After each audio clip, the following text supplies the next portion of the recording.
Pada suatu hari seorang pengemis datang kepada Rasulullah. Dengan suara pelan pengemis itu berkata, "Wahai Rasulullah, aku lapar, aku haus, dan aku tidak punya tempat untuk bernaung. Tolonglah aku, wahai Rasulullah."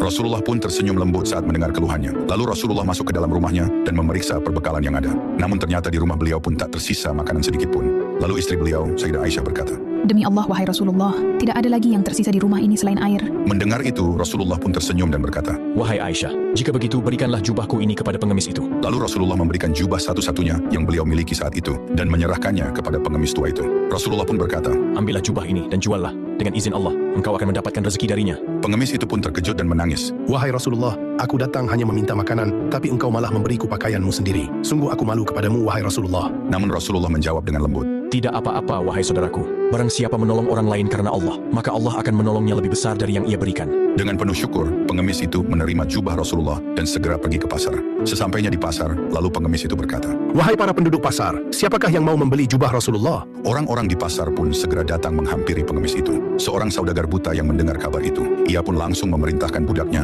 untuk membeli jubah Rasulullah. Lalu ia berkata, Dapatkan jubah itu dengan harga berapapun. Jika engkau berhasil, maka engkau akan merdeka. akhirnya budak itu pun berhasil membeli jubah tersebut dari seorang pengemis itu. Pengemis itu pun tak menyangka, karena keberkahan jubah Rasulullah, ia pun menerima uang itu dengan penuh syukur. Lalu budak itu segera menyerahkannya kepada tuannya. Dengan memegang jubah tersebut, lalu ia berdoa, Ya Allah, dengan hak Rasulullah dan keberkahan jubah ini, sembuhkanlah penglihatanku. atas izin Allah, seketika penglihatannya pun kembali. Tak lama, sang saudagar itu datang kepada Rasulullah dan membawa jubah tersebut, lalu ia berkata, Wahai Rasulullah, aku tidak sanggup menyimpan jubah yang mulia ini. Aku ingin mengembalikannya agar jubah ini tetap menjadi milikmu. Rasulullah pun tersenyum dan menerima jubah itu kembali. Setelah saudagar itu pergi, lalu Rasulullah bersabda kepada para sahabat, Siapa yang memberi karena Allah, maka Allah akan menggantinya dengan lebih baik, bahkan dari arah yang tak ia sangka.